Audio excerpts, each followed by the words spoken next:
Forgetting a Bluetooth device is really simple. This is different than disconnecting a Bluetooth device, which will then reconnect in the future. This is when you've paired a device and you want the device to be unpaired. To do this, go into the settings, go down to Bluetooth.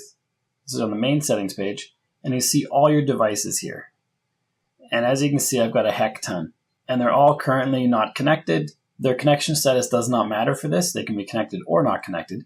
Just tap on the I beside one you want to forget, and you tap on forget this device, and then forget device.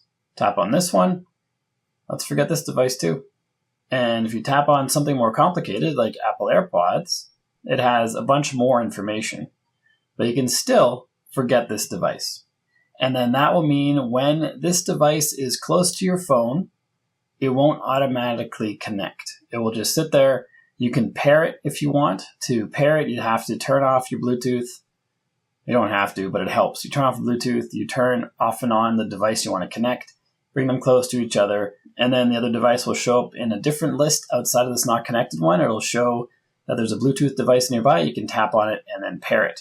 And then it will be a remembered device. You have to forget that device in the future if you want to get rid of it, if you want to remove it from this list.